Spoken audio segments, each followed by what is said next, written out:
Քաղաքտեխնոլոգ Արմեն Բադալյանն Alpha News-ի հյուրը, բարև ձեզ, պարոն Բադալյան, շնորհակալություն զրույցի հրավերն ընդունելու համար եւ շարունակելով թեման, որը քննարկում էի մեր գործընկերների հետ, կիրակի օրը նոյեմբերի 16-ին ճակատագրական կլինի Վաղարշապատ համայնքի բնակչության համար, առհասարակ ընտրություններից ինչ ակնկալիքներ ունեք եւ ինչպիսին է սպասվող ընտրությունների ազդեցությունը լինելու ընդհանուր քաղաքական դաշտի վրա ձեզ։ Շնորհակալություն հրավերի համար, Վաղարշապատում ամենայն հավանականությամբ այո ԿՊ-ն մեծամասնություն չունենա, որովհետև սոցիոլոգիական հարցումներ չկան հրապարակված, եղածն ճիշտ ասած մի քիչ հավատալու չեն, որովհետև սոցիոլոգիական հարցումները ընդհանրապես իրենց մեջ մանիպուլյացիոն բնույթ են կրում, բայց անուղղակի հարցումներ ցույց են տալիս, որ ԿՊ-ն ամենայն հավանականությամբ մեծամասնություն չի ունենա։ Սա մեկ, երկրորդ ընդունենք հաղթեցին, մի քանի ընդդիմադիրներ եղան եւ Գյումրի տարբերակ եղավ։ Հաղթեց, ասենք, ընդդիմության տեխնացուն։ Ուրեմն այսօր նկատելի է եւ դա ավելի ուրեմն տեսանելի դառնում այդ հանգամանքը, որ թիմ ընտրությունների արդյունքները փորձում են նույնականացնել ազգային ժողովի ընտրությունները, այսինքն Գյումրիում գնացին մի քանի ընդդիմադիրներ, ունեցան մեծամասնություն, ձևավորեցին իշխանություն, ասենք, Փարաքյարում եւ հնարավոր է Վաղարշապատում չի կարելի, սխալ է, որտեղ մրցակիցները տարբեր են։ Գյումրիում, Փարաքյարում, Վաղարշապատում եւ որևէ այլ ուրեմն քաղաքներում քո մրցակիցը քաղաքացիական պայմանագիր կուսակցությունն է, ազգային ժողովի ընտրությունների ժամանակ քո մրցակիցը ԿՊ-ն չէ, ԿՊ-ն ընդհանրապես գործիք է, քո մրցակիցը գլոբալիստական ուժերն են եւ թուրք բրիտանական է դաշինքը, որովհետեւ Վաղարշապատի քաղաքապետից կախված չէ, թե Զանգեզուրի Միջանցքը կլինի, թե չի, կամ այդպես կոչված Տրամպի ճանապարհը, կախված չէ Հայաստանի արտաքին գեոքաղաքական հարցեր։ Սա ի վերջո թիմ ընտրություններ են, քաղաքի բնույթի հետ կապված հարցեր են։ Իսկ նման ուժերը դարձանշեցինք, գլոբալիստներ, բրիտանա-թուրքական եւ այլն, նրանց համար Հայաստանը բաց թողնելը այդքան ցանկալի երևույթ չէ։ Դրա համար դու իրանց հետ ես մրցելու, իրար հետ ոչ մի կապ չունեն, չնույնականացնենք այդ երկու ընտրությունները, որովհետեւ դա նկատել է, նույնը կանենք, ազգային ժողով չէ կանի, որտեղ ռեսուրսների լրիվ ուրիշ խնդիր կա։ Այստեղ ընդհանրապես ռեսուրսը որն է, ԿՊ-ի ռեսուրսը քաղաքապետի, որ էս ուրեմն ժամանակավոր ղեկավար ունի եւ կենտրոնական իշխանության որոշակի ռեսուրսներ, որի միջոցով իրականացնում է,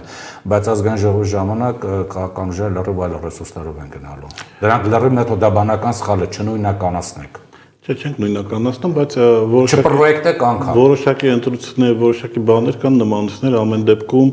այսպես տարանջատված գնալ ընտրությունների ընդդիմության, իմ կարծիքով դա ավելի ճիշտ է։ Չէ, խնդիրը դա չէ, դա տեխնոլոգիական մասն է ներկայացնում։ Գիտեք, Մոլդովայում քանի քաղաքներ ընդդիմությունը հաղթեց, բայց վերջնական արդյունքով փաստաթղթով իրենց պարլամենտական ընտրություններին Մայիսանդույն պաշտպանող կուսակցությունը պաշտոնական տվյալներով ունեցան մեծամասնություն, չնայած որոշ քաղաքներում ունեցան իր հաշիվ Մոլդովայից դուրս գտնվող Մոլդովայի տարածքում իրենք պարտվել են։ Կապ չունի իրենք պարտվել են թե չէ։ Նախ մենք դրսի ուժերը չէ, այնտեղ կար նաև արգելելը մասնակցել ընտրություններին, որ մեզ դնեցին ուղարկի արգելեցին, Ռուսաստանի բնակվող մոլդովացիներին ուղարկի արգելեցին, ընտրական կամպանիայից հանեցին կուսակցություններ։ Այսօր արդեն մենք լսում ենք եւ ոչ միայն իշխող քաղաքական ուժին, այլև իր այսպես դաշնակից ուժերից, որ որոշ քաղաքական ուժերի մուտքը խորհրդարան ցանկալի չէ։ Իսկ եթե թիմ ընտրություններին կարեն թույլ տան բոլոր կուսակցություններին, ապա ազգային ժողովի ընտրություններին չկա երաշխիք, որ բոլոր թեկնածուներին կարող են թույլ տալ։ Այդ դեպքում հասկանում եք իրավիճակ է փոխում։ Դրա համար տեխնոլոգիական մասը չի խնդիրը, որ առանձին գնան, միասին գնան, պարզ առանձին են բոլոր գնալու։ Խնդիրը, ասում եմ, մեթոդաբանության մեջ է, խնդիրը կոմերցակցի տարբերության մեջ է, եւ ըստ այդմ դու պետք է հասկանաս ինչ ես անում, չպրոյեկտեք դա։ Չէ, չենք պրոյեկտում, բայց ամեն դեպքում կրկնել որոշակի սխալներ, որոնք եղել են 21 թվականին, դա էլի պետք չի կրկնել, որովհետեւ Փաշինյանին օրինակ ձեռք է տալիս այդ ռոբոսերժական նախկիների կոնստրուկցիան էլի եւ այստեղ անդադ նույնիսկ հիմա իր հանրային խոսքում ինքը անդադ փորձում է իրենց միավորել, շատ լավ հասկանալով, որ այդ միասնությունը նախկինների, դա իրեն ձեռնուտ է։ Դա իրեն ձեռնուտ է, բայց խնդիրը չէ, իսկ եթե նա կուսակցությունը որոշ կուսակցություններ չգրանցի, այդ դեմ ինչպես է պայքարելու։ Այս ես ենք ուզում հարցնենք։ Այդ դրա համար պետք է աշխատեք, որ ընտրություններից միջև ընտրությունների հարցերը փակված լինեն։ Թեմայի վերաբերյալ պարոն Բադալյան հարց ունի նաև մեր գործընկեր Հայկ Խալաթյան, առաջարկում եմ լսել։ Ողջունում եմ։ Ես Տիգրանի միտքը կուզենայի շարունակել, տեսեք, դուք նշեցիք մեծ դնեստի բնակչության արգելքները, որպեսզի քվեարկեն Ռուսաստանում Մոլդովայի քաղաքացիներին թույլ չտվեցին ընդ երկու տարածք։ Դա իհարկե ազդեցություն ունեցավ։ Հիմա Հայաստանում այդ խնդիրները չեն լինելու, որովհետև Սփյուռքը չի քվեարկում, իսկ մեծ դնեստի նման տարածք չկա Հայաստան, որտեղ արգել են մարդկանց մասնակցել, բայց ազգային ժողովի ելույթի ժամանակ Նիկոլ Փաշինյանը այսպիսի ակնարկ արեց որոշ կուսակցությունների արգելելու մասին։ Ձեր կարծիքով նա կհամարձակվի գնա այդ քայլին եւ կապված է իր այդ որոշումը Էջմիածնի ընտրությունների արդյունքհետ։ Օրինակ, եթե պարտվում է իշխանությունը, իշխանական տեխնացուն, դա ավելի է մեծացնում հավանականությունը ռեպրեսիաների շարունակելուն, թե ոչ։ Կարծում հարցի համար բնականաբար Հայաստանում մեծ դնեստի խնդիր որպես այդպեսին չկա, հասկանալի է Ռուսաստանի համայնքը չկա եւ սահմանադրությամբ Հայաստանից դուրս գտնող քաղաքացիներին չեն կարող թույլ տալ մասնակցել ընտրություններին, սա ճիշտ է։ Ինչպես նաեւ ոչ կողմ ոչ դեմ, բայց Հայաստանում կա այլ գործընթաց, որի մասին վարչապետը Եվրոխորհրդի խորհրդանական վերաժողովում խոսալուց նշեց, որ Հայաստանում կարող է լինել կուսակցություն, որոնց ֆինանսավորումը դեռևս կասկածներ է հարուցում, պետք է ստուգել եւ այլ, որտեղ Մոլդովայում երկուսից բացի, որ դրսից լցեցին եւ չթողեցին, կար երրորդը։ Ուղղակի ընտրական գործընթացի ժամանակ նախապես, այսինքն միջև սկիզբը, վերջին օրը եւ անգամ դրանից հետո էլ իրանք հանեցին կուսակցություններին։ Այսա աշխատող տեխնոլոգիա է Հայաստան, որ կարող են այդպես անել։ Իսկ դրա դեմ այս պայդրությամբ դեռևս ոչինչ չէ կարողանում, որտեղ կան այսպիսի տեսակետներ։ Բայց չի կարող, չէ, բոլոր ընդդիմադիրներին հանի Նիկոլ Փաշինյանը։ Չէ, բոլոր ընդդիմադիրներին պետք չի անել, հանում է ստանց, ով ամենաշատ վարկանիշ ունեն, որովհետեւ վարկանիշ ունեցողները ասում են քվեարկել կային ամենակիչ վարկանիշ ունեցողները։ Երբ որ դուք կոչ եք անում, հա, քվեարկել առաջին, երբ որ հանում են ուրբաթ օրը ժամը 5-ին, առաջին դուք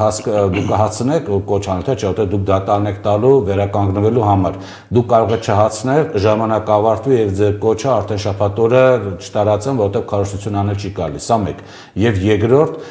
երբ որ դուք կոչ եք անգամ անում, հասցեցիք կոչ անել, որ եթե չլինի եւ այլն, ապա դա չի նշանակում, որ իսկ կուսակցությանը քվեարկել ցանկացող 100%-ը գնալու է քվեարկել։ Հնարավոր է դա դու պետք է նայեք իր ընտրազանգվածը ինչ խմբերից է բաղկացած։ Հնարավոր է նրա ընդամենը 30%-ը լավագույն դեպքում գնա Y կուսակցությանը քվեարկելու, իսկ դա արդեն օգուտ է վարչապետին, որովհետև այն մյուսը կարող է ցածր լինել, այդ 30%-ը այն բարձրի, որ գնա շատ ավելի քիչ լինի, ասենք 6-7% լինի, իսկ ինքը ունենա 17%, խոսք ունենք, ինքը շահում է։ Կան իհարկե դրա դեմ ինչպես պայքարել այդ գործընթացի դեմ, խնդիրը կայում է նրանում, դու պետք է հաշվես, որ քո ռեսուրսը որն է, մեկ, եւ երկրորդը խաղի կանոն պետք է փոխես։ Որովհետև հիմա եթե դու գնում ես ընտրական գործընթացով, գնում ես այն ձև ինչ որ իշխանություններն են ուզում, ապա դու արդյունքը կարող է լինել այնպես, ինչպես իշխանությունների արդյունքն է, այսինքն իրենք կարող են դա արգելել։ Այո, վաղաշաբաթի ռեպրեսիաների հետ այդքան չի կապի, սա կապված է շուտ իշխանությունն եւ գլոբալիստների խնդիրը։ Եվրամիությունը շատ հանգիստ կարող ասել, եթե դու տալիս ես ինձ այս արտոնությունները, հիմա չգիտեմ ինչ կարող է ասել, որտեղ մամուլում տվում են, ասենք, իմ դիտորդները լինեն այդ Զանգեզուրյան, այսպես կոչված Միջանցքի կամ Տրպի ճանապարհի վրա։ Եթե դու Ռուսաստանից, ասենք, հացատիկ չբերես, ուկրաինականը բերես, եթե ատոմականը ոչ թե ռուսների հետ լինի, ասենք, ֆրանսիացիների հետ եւ այլն, ապա ես իմ դիտորդները կուղարկեմ, նրանք ասեն շատ իդեալական ընտրություններ են անցել։ Այսինքն, խնդիրը կնրանից չի, վաղար շաբաթում կհաղթի թե կպարտվի եւ դրանից չի կախված թե թույլ կտան այս կուսակցությունները գրանցվել թե չէ, այլ ինչ արդյունքի կստանա վարչապետը այդ գլոբալիստների հետ բանակցային գործընթացում։ Պարոն Բադալյան, տեսեք, երևի թե միակ քաղաքական գործիչը, որ այս սցենարի մասին խոսում էր, ընդդիմադիր,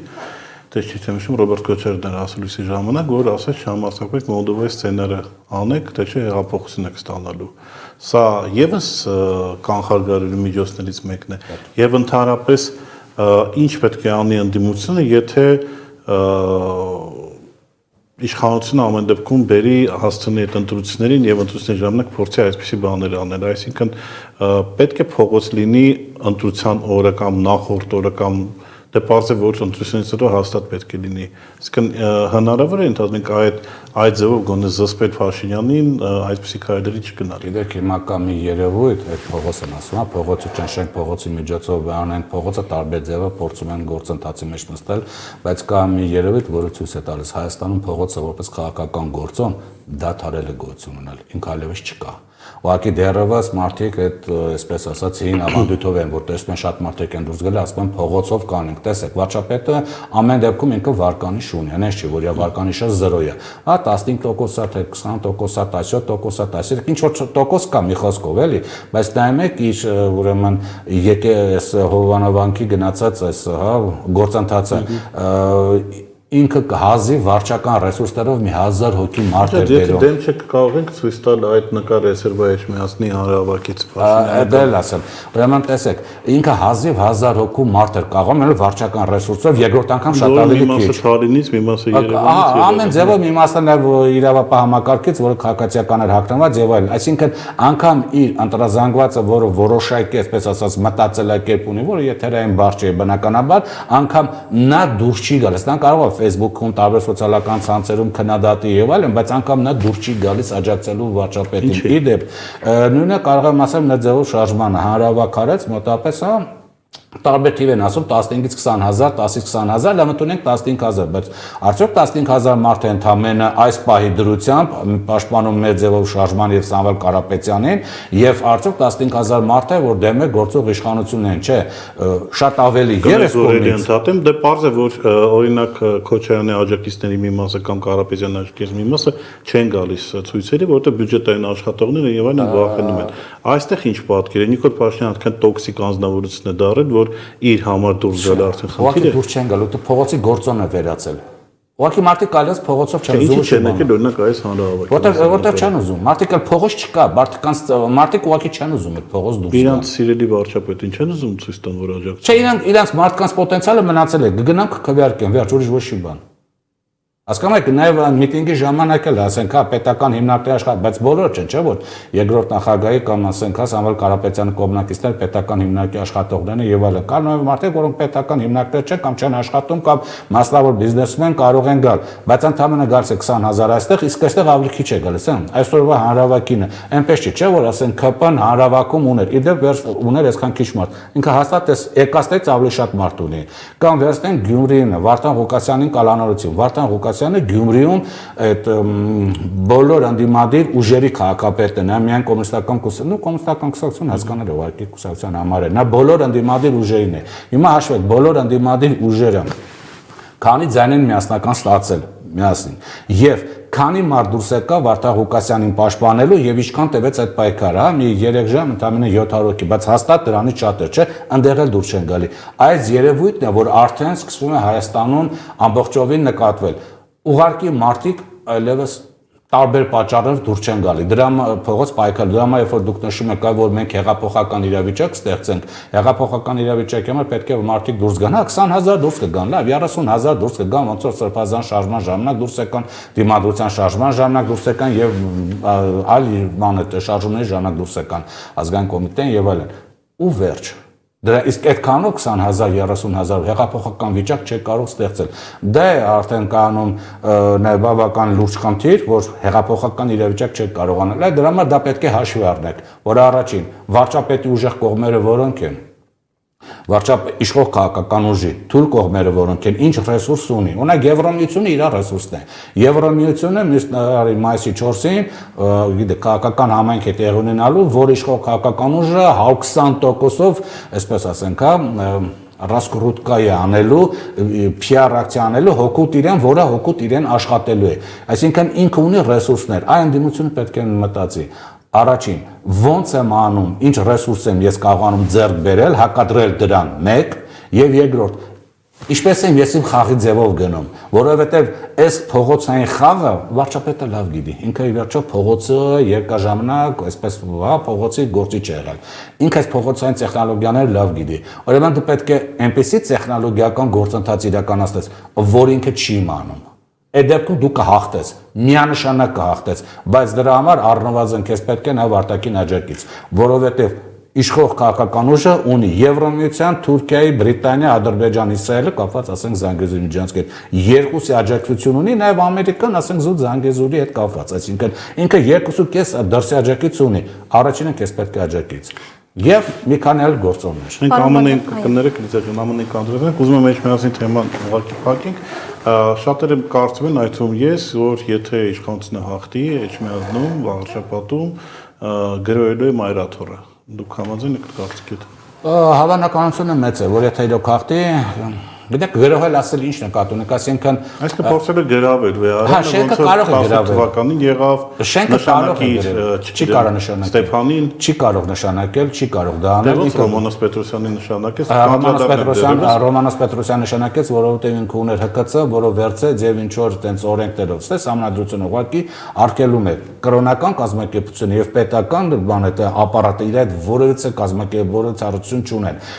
Ի վերջո իսկ նշանակողը այսպես հանրային ծառայությունները դա ճիշտ է օրենքով անկախ մարմիններ, բայց հասկանում ենք դա ռեսուրս է հանդիսանում վարչապետին։ Ուղղակի հասկանանք ինքը ստանա գրոհելու թե ոչ։ Չէ, այ գրոհելու իմաստը գրոհել չկա այդ Ինչ ասել, տեսեք, կասի դուք տենում եք, որ ես ուզում եմ վեհապարին վեհարանից հանեմ, հա, ինքը կարող է հանել։ Եվ փաստացի Վաղարշապատին, ում տարածքում գտնում եմ մայրաթորը, ողջունում է ինձ եւ աստորեն իմ բոլոր քայլերը դե ես գնացի։ Իսկ կատողի վեհապարը ինչ է, միայն Վաղարշապատի վեհապարն է, թե նա ամենայն հայոց վեհապարն է։ Այսինքն ձերբակալել կարող է։ Շենքը գրավել կարող է, վարչական ռեսուրսը, կաթողիկոս չի կարող փոխել։ Որտեղ կաթողիկոս փոխելու համար պետք է լինել կրոնական եւ աշխարհիկ ժողով, ազգային ժողով լինի, որ ընտրի նոր կաթողիկոս, ինքը դրա լիազորություններ չունի, չի կարող։ Սփյուռքի շենքը կգրավի շենքը, կվերցնել ամբողջ այս թեմերը, կանցնի, ասենք Կիլիկոնի, ասենք կաթողիկոսը ամբողջը կվերցնի իրեն, այդ դեպքում ինչ է անելու։ Ճանաչելը խնդիրը հասկանում ենք, եկեղեցին որպես այլընտրանքային, ցանցային, լրատվական, ազգային կառույց վերացնելն է, որովհետև վերջը նա ունի կանա, որը ընտրությունից առաջ, ինչի մասին ամենայն հավանականությամբ, հա, տրամադրություն ինքը գիտի, կարող են գնալ գյուղ եւ տարբեր, ասենք, կրոնական ծիսակատարությունների ժամանակ մասնավոր զրույցներում իրենց դիրքորոշում հայտնել, որը այլընտրանք է հմեկին։ Այսինքն եկեղեցին ինքը կարողանում է մտնել, այսպես ասած, այն դժվար, այն իր ընտրող գյուղաբնակ իր ընտրողների մոտ եւ ավելի մեծ հեղինակություն ունի, քան ասենք այլ ընդդիմադիր լրատվամիջոց կամ ասենք թեկուս մեկը։ Այսա վտանգ իր համար ներկայացնում, որտեղ նրա ինֆորմացիան եկեղեցու ազգային է, այս դրա համար է ամեն ինչը կատարում, եկեղեցին որպես ազգային կառույց վերացնելու, բայց ինքը չի կարող կաթողիկոս փոխել, ինքը կարող է ձերբակալել, ավել բան չի կարող անել։ Պարոն Բադալյան, մեր գործընկերները հուշում են, որ Հայկը կրկին ասելիք ունի թեմայի վերաբերյալ, լսենք, որից հետո միանանք Լոս Անջելես։ Հայկ։ Ես կուզենայի իմ հարցը շարունակել, տեսեք, դուք նաև հիշատակեցիք այդ սպասվող եվրոպական այդ գագաթնաժողովը Երևանում, բայց նույնիսկ կուսակցության փակելու պարագայում Փաշինյանը դա պետք է բացատրի, որ դրանք իբր Ռուսաստանից ֆինանսավորվող, Ռուսաստանի հետ փոխկապակցված ուժեր են լինելու եւ ինչպես դա Մոլդովայում տեղի ունեցավ, որպեսզի ստանա թե արևմուտքի աջակցությունը, այդ որպեսզի փակեն աչքերը այդ քայլերի վրա եւ կարողանա իր մրցակիցներին չզոքացնել, բայց այստեղ գալիս ենք նաեւ Ռուսաստանի գործոնին։ Հիմա ի տարբերություն Մոլդովայի, Ռուսաստանը շատ մեծ լծակներ ունի Հայաստանի սոցիալ-տնտեսական վիճակի վրա ազդելու, որը դեռ չի էլ օգտագործում, բայց եթե Հայաստանի իշխանությունը այդպեսի բացայտ հակառուսական քայլեր են ձեռնարկելու, իմանալով Ռուսաստանի աշխատելու ոճը, մենք ես չեմ բացառում, որ այստեղից էլ արդեն շատ կոշտ պատասխան կարող է լինել եւ ես նույնիսկ տեղեկություն ունեմ, որ Հայաստանի իշխանությունները փորձում են ռուս գործընկերներին համոզել փորձագիտական շրջանակներով եւ այլն, որպեսզի Ռուսաստանը չգնա որևէ կոշտ քայլերի այս ընտրություններից առաջ, վստահեցնելով, որ հետո ամեն ինչ նորմալ կլինի։ Հիմա այդ պարագայում Ռուսաստանի գործոնը կարող է եւ այսպիսի պրոարևմտյան աջակցությունը Փաշինյանին կարող է հակառակ էֆեկտի բերել եւ լրիվ այլ իրավիճակ ստեղծել Հայաստանում։ Օրինակ սոցիալ-տնտեսական ճգնաժամ եւ ժողովուրդը ստիպված լինելու ընտրել։ Գնում են Ռուսաստանի դեմ, թե ոչ։ Հասկանալի է, այստեղ չի ներկայացվում որպես, հա, Ռուսաստանի դեմ եւ այլն։ Տեխնոլոգիապես ինչպես կարանի շատ հանգիստ։ Այնքան բարձր կարող։ Կա վերցնի ուղղակի մի ճամպրուկ ռուսական ռուբլիներ գտնի այդ կուսակցության ուրեմն, հա, ասենք գրասենյակում կասե տեսեք ռուսական ռուբլիներ գտանք, նրանք Ռուսաստանից են ֆինանսավորում։ Ու համեկով դա կարող են հանկից ցույց տալ։ Այսինքն ինչ որ առիթ գտնելը խնդիր չի, սա մեկ։ Երկրորդ, Ռուսաստանը ունի ազդեցություն Հայաստանի սոցիալ-տնտեսական կյանքի վրա, բայց Ռուսաստանը չունի ազդեցություն Հայաստանի քաղաքական, իշխող քաղաքական ուժի վրա։ Սա երկուս։ Եվ կենտրոնական տրական հանձնաժողովը ոչ թե Էլլա Պանֆիլովնային է ենթարկում Ռուսաստանի կենտրոնական տրական հանձնաժողովի ղեկավարին, այլ Հայաստանի իշխանություններին է ենթարկում։ Եվ Եվրոմիությունը կարող է շատ հանգիստ ֆինանսական աջակցությամբ եւ այլն այս ընթացքում աջակցել, որպեսզի այս ուժը վերականգնվի, որտեղ պետք է հասկանալ, սա զուտ առավել եւս, որ գործող իշխանությունը եւ վարչապետը շատ անձնական մեծ մոտիվացիա ունի իշխանությունը պահելու, որովհետեւ ազգային ուժի գալու դեպքում ինքը շատ հարցերի առաջ պիտի պատասխան տա Արցախի հարցը, այդ 5000 հոգու սպանությունը, բայց ինչ արելու, ինքը թողելու է գնալու վերջ, իսկ Ռուսաստանի կոշտ արձագանք կլինի թե չի լինելու, դա իշխող քաղաքական ուժին չի հետաքրքրում, այ Ռուսաստանը կարող է եւ պատժամիջոցների քաղաքականություն իրականացնի, որը կարող է իհարկե բավականին լուրջ խնդիրներ ստեղծի բնակչության համար, բայց խնդիրը բնակչության մասին մտածելը չի։ Խնդիրը գործող վարչապետի վերարտադրվելն է, կանու վերարտադրման ինքը կգնա այդ քալերին, ինչ կա, որ կասի վատավիճակը գնացեք Ռուսաստան, որոցե խնդիր չկա, այսինքն այստեղ այլ հարթությունների մասին ենք մենք խոսում։ Այո, հիմա կարող են փորձել այսօրվա իշխանությունները ասեն, որ գիտեք, ոչ մի խնդիր չկա, Ռուսաստանի հետ լավ ենք եւ այլենք, հա, չմոռանանք, Արցախը Հայաստանը եւ վերջ, իսկ հիմա Արցախ բառի համար կարող են դատել, ընդամենը Ղարաբաղ բառն են օգտագործում։ Դրա համար այո, ռուսական կողմին կարող են ասել ոչ մի խնդիր չկա եւ այլն, բայց այսօր հեծը, որը ռուսական կապիտալին, հա, ներկայացությունն էր Հայաստանում, նրան լիցենզիայից զրկում են։ Մի բան պետք է հասկանաք, Հայաստանը գլոբալիստների տարածքի մեջ է ընկրկվում, այս Մոլդովայից սկսում է, կենտրոնական Ասիայով վերջանում է։ Այս ամբողջ տարածքում չի կարող լինել ռուսական քաղաքական, ռազմական, տնտեսական ներկայություն։ Եվ վարչապետը իշխող քաղաքական ուժը քայլ առ քայլ դրանցից վերացնում է։ Դուք հիմա պատկերացրեք, ընտրություն եղավ եւ ազնիվ արդար ընտրություն, եկավ ընդդիմություն, ասում է, գիտեք ինչ, ես վերականգնում եմ հապկում իմ գործընթացը, ես հեծի նորից լիցենզիա եմ տալի, ես այս տրիպ ճանապարհը, Տրամպի ճանապարհը չեղալ եմ հայտարարում, այսինքն դուրս է գալիս, ես ամեն ինչ հետ եմ անում, ինչ գլոբալիստները ասեն, հա դե լավ, հիմա որ տարվեցիք մենք հեռանում ենք, չէ, ինչ վերաբերում է դիտորդին, հիմա համոզված եղեք, որ դիտորդները արդեն դրական կարծիքով գալու են։ Եվ լսենք Լոս Անջելեսյան խմբագրության մեր գործընկեր Արթուր Սահակյանի հարցը ու ամփոփենք թեման։ Շնորհակալ եմ, ողջունում եմ պարոն Բադալյան,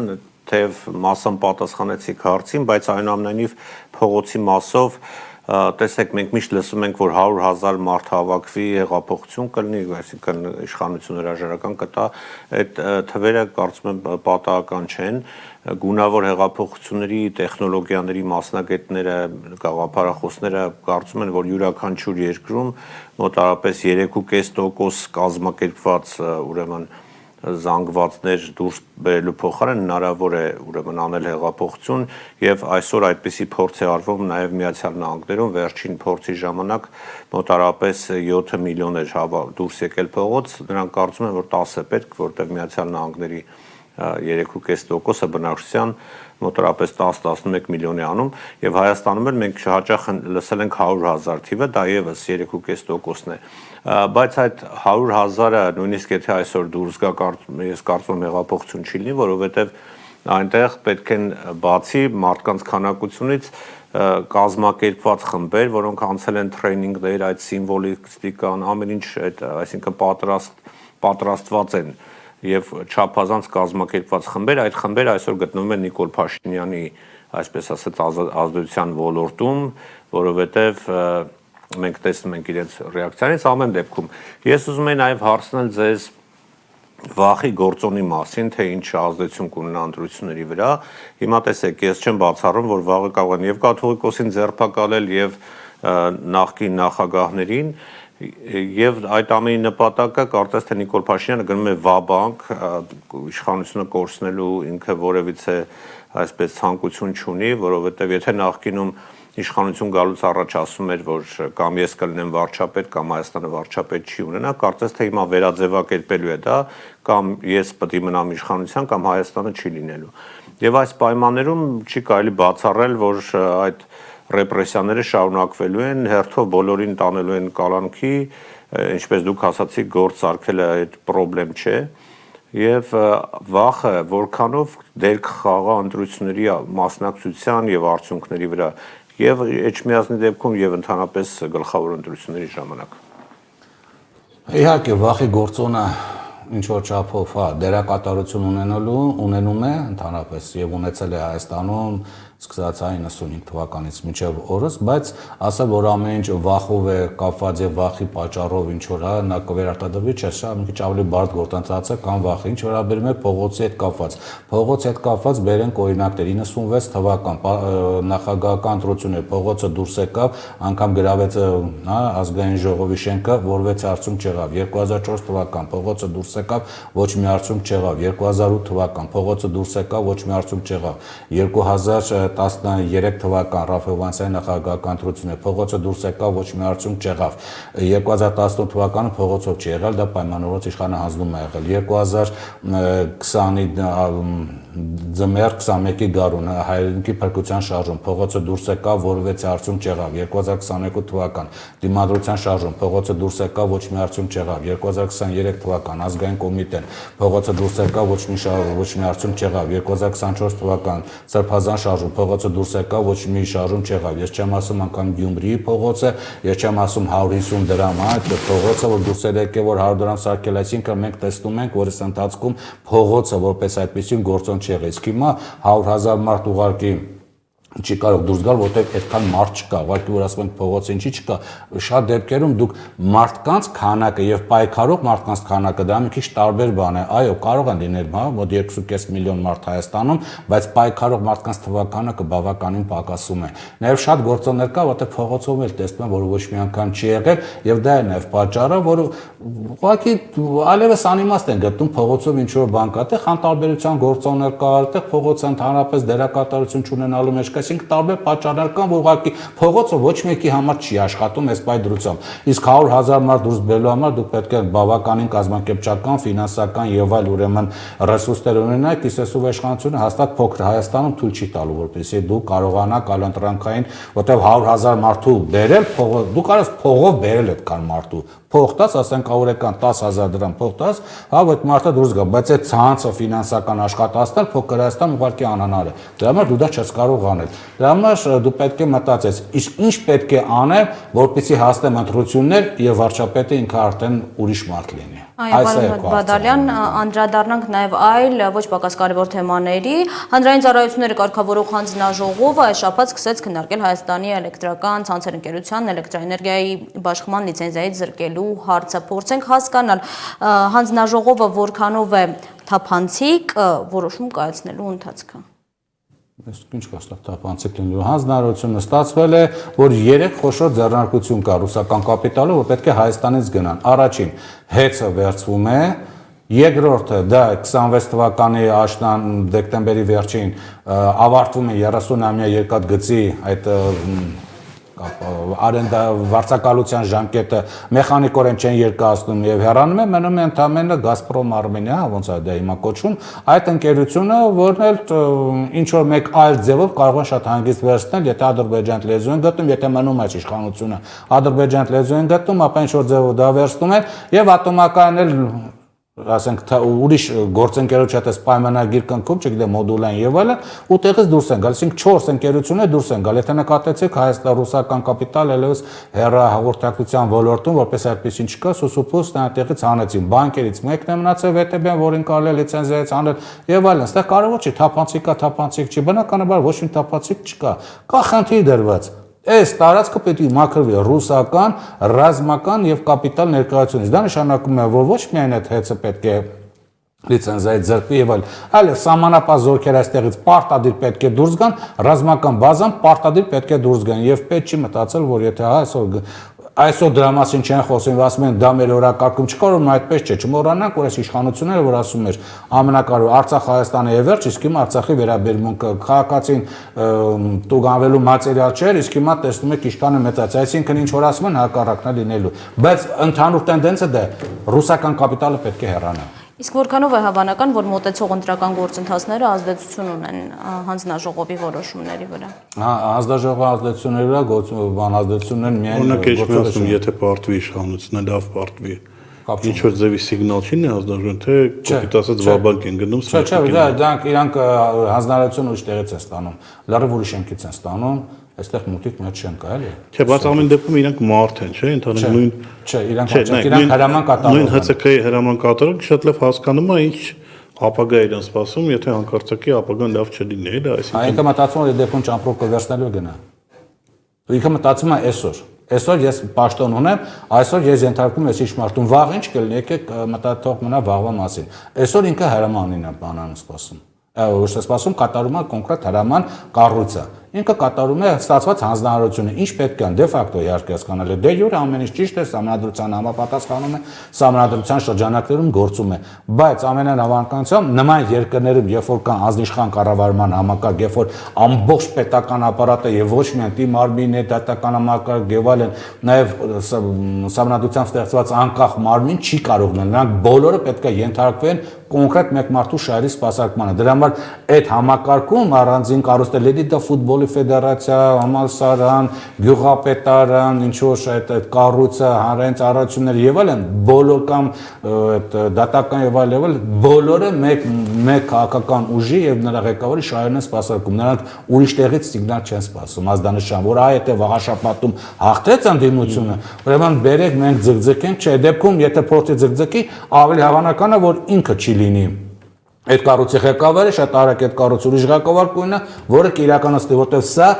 գլոբալիստների ընդհանուր ծրագիրն է։ Պետք է դա դուրս բերվի այդ կառույցը Ռուսաստանի ազդեցությունից։ Էներգետիկ ոլորտը պետք է դուրս բերվի։ Եթե Տիգրանը թեմայի վերաբերյալ հարց չունի, անդրադառնանք Ջեյհուն Բայրամովի հայտարարությանը, պարոն Բադալյան, Ադրբեջանի արտգործնախարարը հայտարարել է, որ Հայաստանը պետք է դուրս գա ադրբեջանական 8 գյուղերից, անկլավներից։ Նշել է, որ սահմանազատման գործընթացը որքան էլ որ բարդ լինի, պետք է տեղի ունենա բանակցությունների միջոցով բոլոր փաստաթղթերի իրավաբանական ուսումնասիրությանը զուգընթաց։ Փորձենք վերլուծել, որոնք են այն հիմնական սկզբունքները, որոնք պետք է կիրառվեն Հայաստանի եւ Ադրբեջանի միջև հենց սահմանազատման ժամանակ։ Տեսականորեն թե գործնական է արկա իրավիճակում։ Եվ Տեսականորեն ուրիշ է, գործնական ուրիշ է։ Տեսականորեն դուք վերցնում եք փաստաթղթերը նայում եք, արխիվային փաստաթղթերը ոնց է, ինչ է, որ թվականին է եղել է, ասենք, օրինակ Տիգրանակերտ, չէ՞, թե չանցնում։ Տիգրանշահին։ Ինչպես է դա առաջացել, դուք տեսնում եք, որ ոչ մի փաստաթուղթ որպես այդպեսին չկա, դա 60-ական թվականներին անտեղ պետավտոտեսչության մի հատ այսպես է եւ մի քանի այսպես ոչխար արածածողների այսպես յալաներ էին դրած այդ իրանցիներն են, որոնք հետո փոքրիկ ձևով դարձավ գյուղ, հետո խորհրդային Հայաստանի ղեկավարության այսպես ոչ այնքան լուրջ վերաբերմունքի շնորհիվ քարտեզներում սկսվեց տպել, դա որպես անկլավ եւ ներկայացվեց, ուրեմն կցվեց Նախեջևանին։ Տեսա, այսինքն տեսական դուք պետք է արխիվ փաստաթղթերով առաջնորդվեք եւ այլ փաստաթղթերով։ Իսկ գործնականորեն ինչ սկզբունքով է առաջնորդելու, ոնց որ եթե մնում է այսօր իշխանությունը, ոնց կասի բան այդ Իլհամ Ալիևը տենց լինի։ Իսկ ենթադրենք, որ որոշ տարածքներ անցնում են Ադրբեջանին, ինչ անվտանգության երաշխիքներ առհասարակ կարող են ապահովել այս գործընթացի ընթացքում եւ կապահովեն արդյոք։ Չէ, չեն ապահովելու։ Կարևորը բանալ Ադրբեջանի շահերը, որ այստեղ բանել են, ապահովեն եւ իրանք ապահովեն։ Իրանք կարող են նաեւ Արցախաշեն տան, բայց Արցախաշենը երբեք չհամատեք Տիգրանաշենի հետ, որովհետեւ նրանք տարբեր, ասենք, որակներ ունեն։ Սա ճանապարհի վրա է գտնվում, իհարկե դու կարող ես ճանապարհը կողքից քաշել, բայց սա իր վերջո հարացիան դաշտավարում է գտնվում, իսկ նա ինչ որ Կրասնոդարսկից վերև, որտեղ իսկի անգամ,